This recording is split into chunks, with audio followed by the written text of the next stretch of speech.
തെരഞ്ഞെടുപ്പ് കമ്മീഷന്റെ ഔദ്യോഗിക സർക്കുലറിൽ ബിജെപിയുടെ സീൽ പതിച്ച സംഭവത്തിൽ 270 എക്സ് ചാനലുകൾക്ക് നോട്ടീസ്, 200 FB പേജുകൾക്കും 90 ഇൻസ്റ്റാ പേജുകൾക്കും നോട്ടീസ് നൽകി.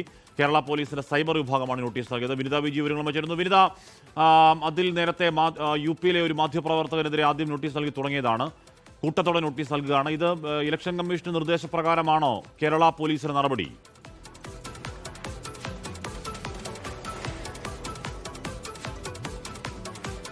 270 എക്സ് ചാനലുകൾക്ക്, 200 FB പേജുകൾക്ക്, 90 ഇൻസ്റ്റാ പേജുകൾക്കൊക്കെയാണ് നോട്ടീസ്.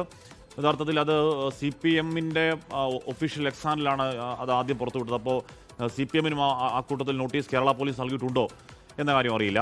മാധ്യമപ്രവർത്തകൻ, UP-യിലെ ഒരു മാധ്യമപ്രവർത്തകൻ പീയൂഷ് എന്ന് പറയുന്ന ഒരു മാധ്യമപ്രവർത്തകനാണ് നോട്ടീസ് കൊടുത്തു തുടങ്ങിയത്. അതും ഇത് ഈ പറയുന്ന കേരള BJP-യുടെ സീലുള്ള ഈ കത്ത് പങ്കുവച്ചതിനാണ് പീയൂഷിന് അവിടെ നോട്ടീസ് നൽകി തുടങ്ങിയത്. പിന്നീട് കൂട്ടത്തോടെ നോട്ടീസ് ഇപ്പോൾ നൽകുകയാണ്. അപ്പോഴൊക്കെ സംശയം, കേരള പോലീസ് എന്തുകൊണ്ടാണ് UP-യിലെ ഒരു മാധ്യമപ്രവർത്തകൻ നോട്ടീസ് നൽകുന്നത് എന്നൊക്കെയുള്ള സംശയങ്ങൾ അവിടെ ഇന്നലെ മുതൽ നിൽക്കുന്നുണ്ടായിരുന്നു.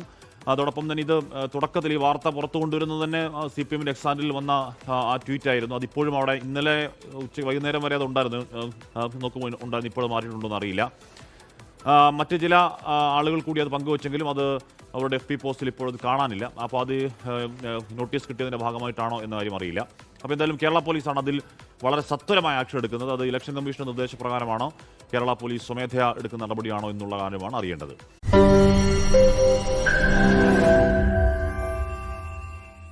ലോകത്തെവിടെയായാലും ഏത് സമയത്തും 24 വാർത്തകളും ഓഗ്മെന്റഡ് റിയാലിറ്റി പാക്കേജുകളും എക്സ്പ്ലെയിനറുകളും വിശദമായി കാണാൻ ഞങ്ങളുടെ YouTube ചാനൽ നിങ്ങൾക്ക് സബ്സ്ക്രൈബ് ചെയ്യാം.